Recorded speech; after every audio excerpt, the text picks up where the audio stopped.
Shalom. First off, I want to give all praise, honor, and glory unto Yahweh, Bahashem, Yahweh Shai, Baharakadash. I want to give double honors unto the apostles, elders, and bishops of GMS who have taught us this word and teach us this word today. And I want to give a salutation unto the elect of the nation of Israel.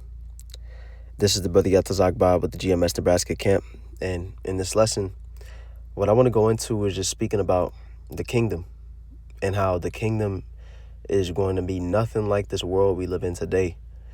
Because this current world that we live in, we're living in Esau's rulership, Esau, Edom, who is the so-called white man. The scriptures say that the earth is given into the hand of the wicked. We know that the wicked, according to Malachi chapter 1, verse 4, says what? Esau is the border of wickedness. As a matter of fact, we read in First Maccabees, let me see. I believe it'll come out if I type in wickedness. Let's go down to it. It won't let me scroll the way that I'm trying to, but it's all good. We'll just scroll like this. Go down to First Maccabees.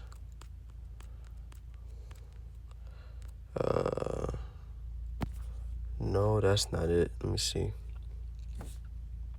There we go. Okay, okay. It's going to take me a little bit to find it, but when you, there we go. This is First Maccabees chapter 1 and verse 7. It says, "So Alexander reigned 12 years and then died, and his servants bare rule every one in his place. And after his death, they all put crowns upon themselves. So did their sons after them many years, and evils were multiplied in the earth." And I go to this because, when Alexander the Great came on the scene, that was the ushering in of the Greek Empire. Up to that point, the major empires that had ruled over the earth were the Babylonian Empire and the Medo-Persian Empire. When the Greek Empire came in, that was the beginning of the beast dwelling, over the earth, and Edomite rulership. And it says, Alexander, he was going hard in the paint for about 12 years, conquering and establishing the Greek Empire. And at the end of those 12 years, he died and passed his kingdom down to his four generals.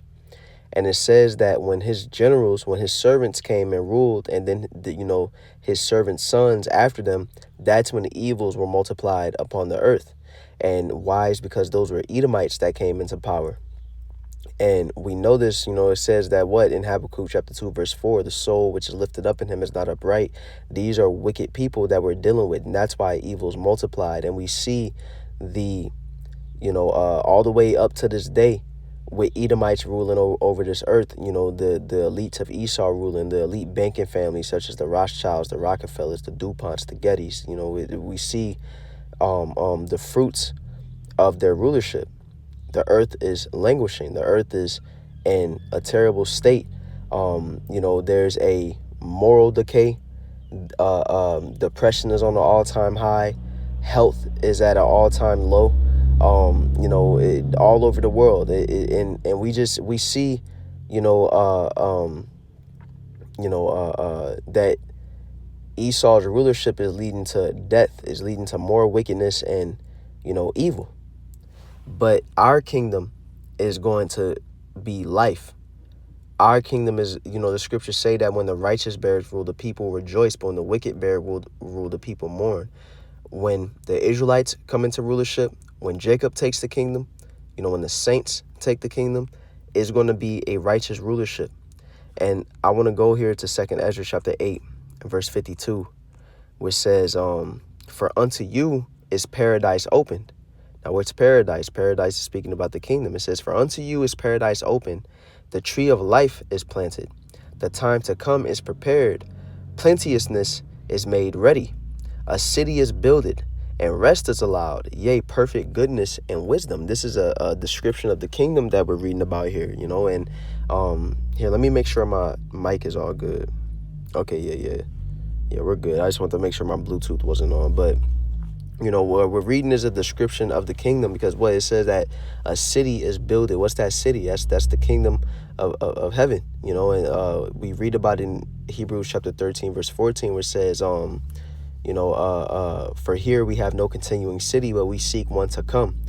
We live as pilgrims upon this earth, us hopeful elect, knowing that this current world that we live in is going to come to an end. And we're waiting upon salvation, which, upon our salvation is going to be the beginnings of the kingdom being established on this earth. The city that we're seeking to come.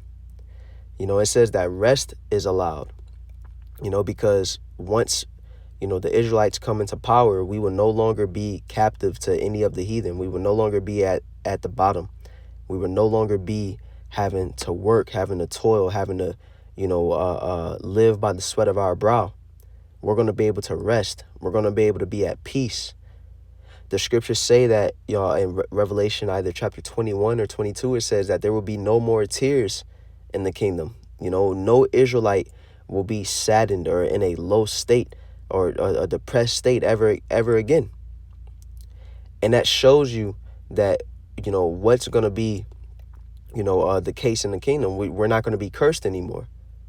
And that's a very important aspect of what I wanted to speak about in this lesson, how the kingdom is going to be nothing like this current world we live in, because our people are going to be in their right mind. Our people are going to be walking in the laws, statutes, and commandments of the Lord. But let's read on. It says, the root of evil is sealed up from you. Weakness and the moth is hid from you, and corruption is fled into hell to be forgotten. And what does that mean? With understanding of the scriptures, we know that hell isn't no place of the afterlife that the wicked go to burn forever. Hell is speaking about the grave. Hell is speaking about death. And it says that corruption is going to go into hell. So corruption is going to be done away with. Corruption will be no more. Corruption will die. Let's grab the word corruption in the etymology, which says corruption of material things, especially dead bodies, says act of becoming putrid, dissolution, decay. And there will be no more decay in the kingdom. Everything will prosper. Everything is going to lead unto life. The only thing that will be in a state of decay, a state of, lowliness, is going to be the heathen. First and foremost, Esau. And after the first 1,000 years of our kingdom, it says that the dead, shall live. Well, Salakia, let's grab that precept, because I don't want to butcher that. That's in Revelation chapter 20, I believe, verse 5. Yeah, when it says, but the rest of the dead live not again until the 1,000 years were finished.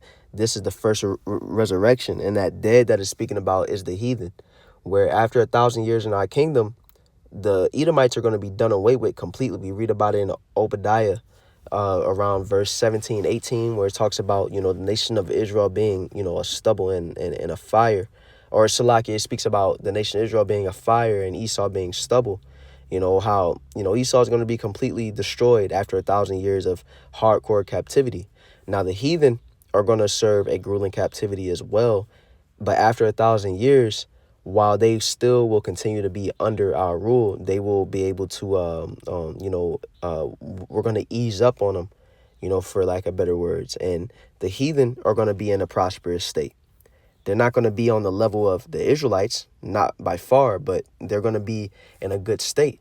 As I quoted the scripture before in Proverbs 29:2, when the righteous beareth rule, the people rejoice. The heathen are going to be at peace in our kingdom as well, and they're going to be following after our law, statutes, and commandments, worshiping Yahweh Ba'ashem Yahweh Shai. And so when we go back to that word corruption, it says, also of the soul, morals, etc., spiritual contamination, depravity, wickedness. And this is one of the main parts of how our kingdom is going to be nothing like the world we live in today, because the way that things are ran, the way that things are the rules of this world is rooted in wickedness, because there's a wicked man ruling. The way that money is dealt with these fiat notes, even this digital money that we're going into, this digital money is basically a fiat note in and of itself. It's just not physical paper. in which makes it even more so a fiat note. While true riches, true money is land, cattle, gold, resources.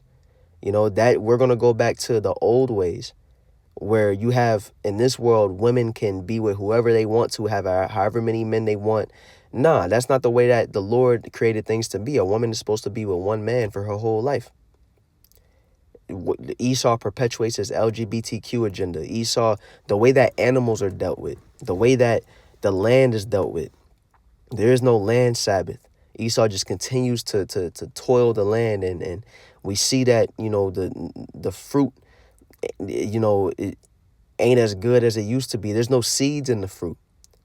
We see, just a state of, decay in all aspects of life under Esau's rule. And one of the most prevalent forms of it is the decay, like it says, this spiritual contamination, where people aren't looking after Yahweh Ba'ashem Yahweh Shai. Only those of us who have been blessed, with the grace of Yahweh Ba'ashem Yahweh Shai to receive this truth by the Holy Spirit. We're seeking Yahweh Ba'ashem Yahweh Shai, but, the rest of the world are seeking all these different false gods, if they even are seeking a God, and so, it just shows the state that this world is in. But in our kingdom, it won't be so. Let's go back to 2 Ezra chapter 8. We'll go to verse 54. It says, sorrows are past, and in the end, it showed the treasure of immortality, right? Because righteousness is immortal. That's what's going to lead to immortality. As a matter of fact, the scriptures say that. Let me see.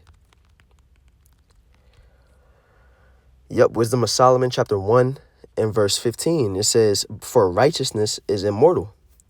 And in the kingdom, we will literally be immortal. Well, the nation of Israel will be immortal. We're going to be in immortal bodies. We're going to live eternally.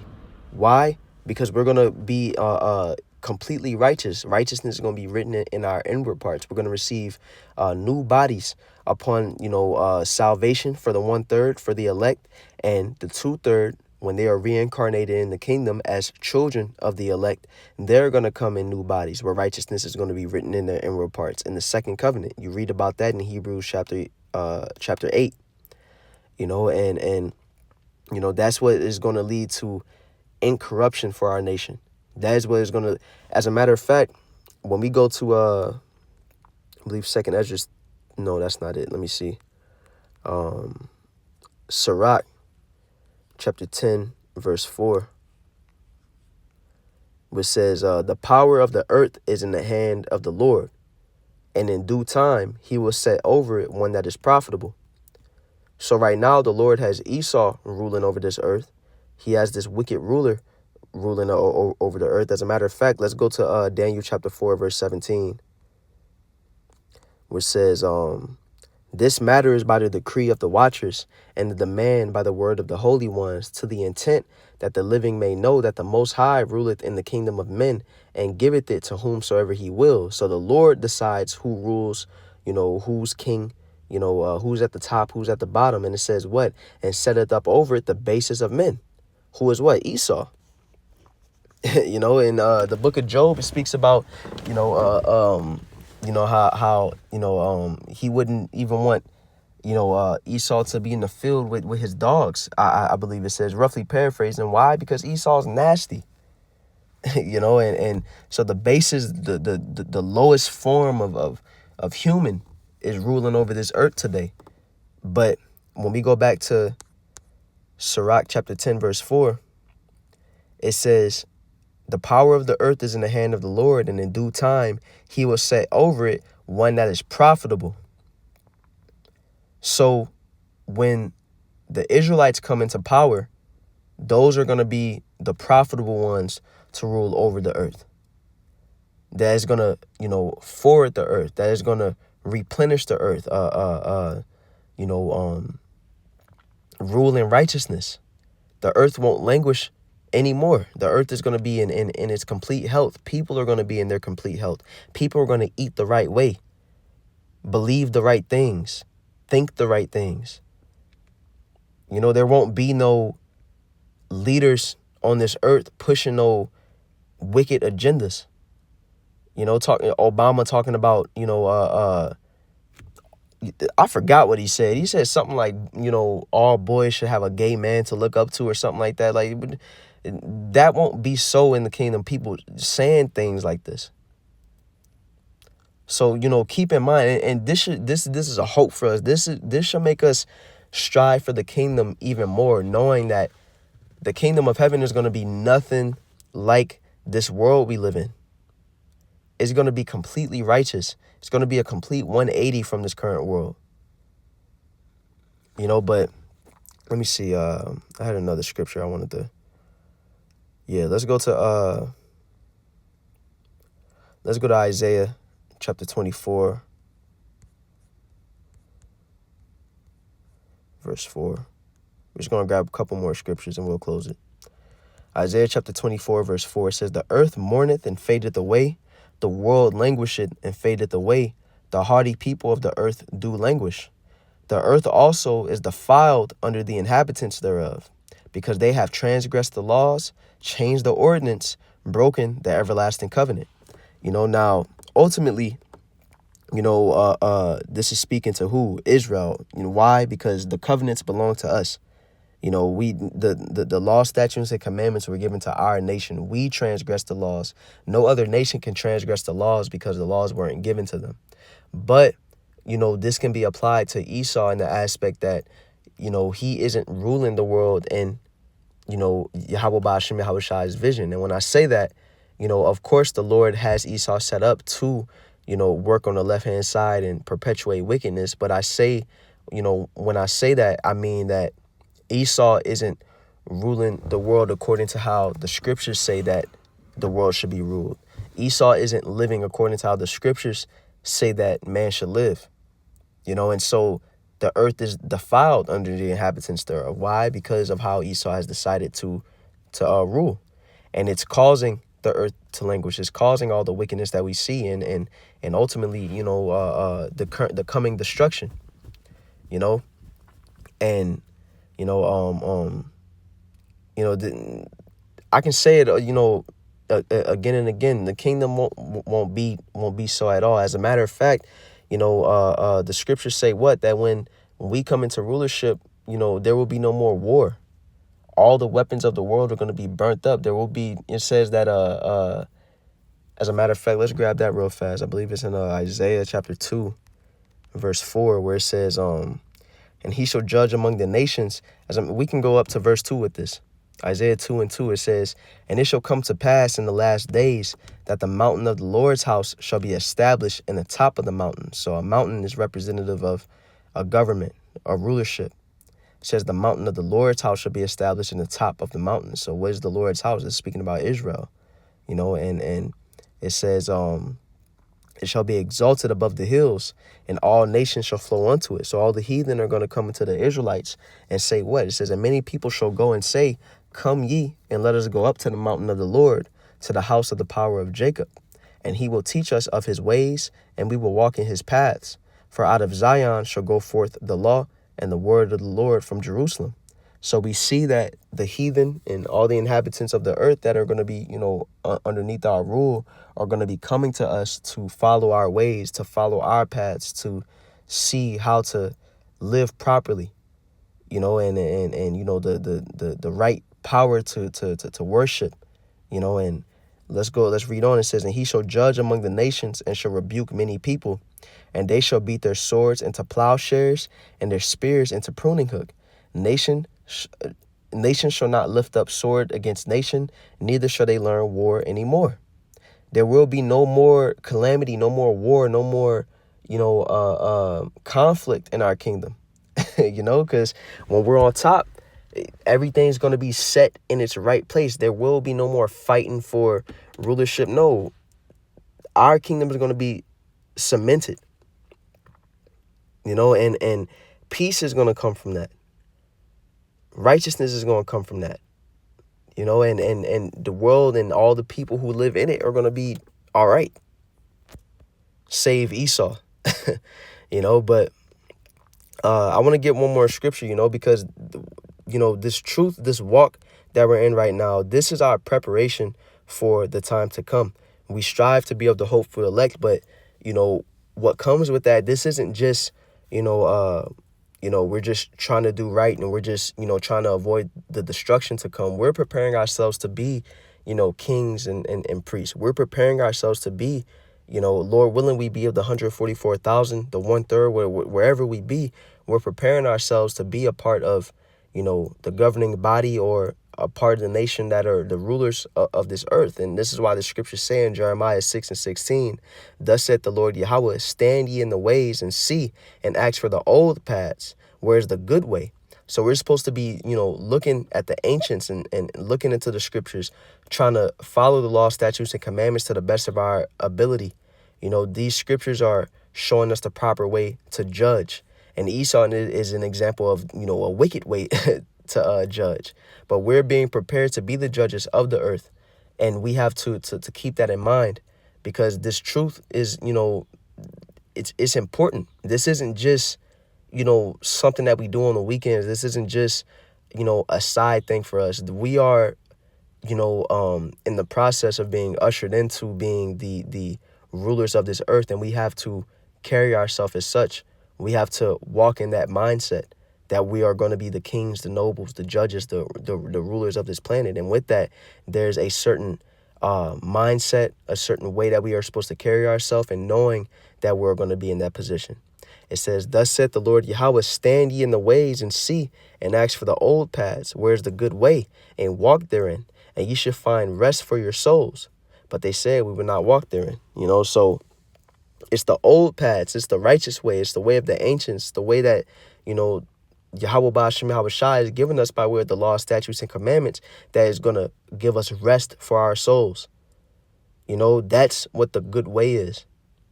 And we have to follow after that. We have to flee from, the ways of this world, from, what Esau has taught us, and follow after Yahweh Ba'ashem Yahweh Shai's way. And so, Lord willing, this lesson was edifying. Once again, I want to give all praise, honor, and glory unto Yahweh, Bahashem, Yahweh Shai, Baharakadash. I want to give double honor to the apostles, elders, and bishops of GMS, and a salutation unto the elect. Shalom.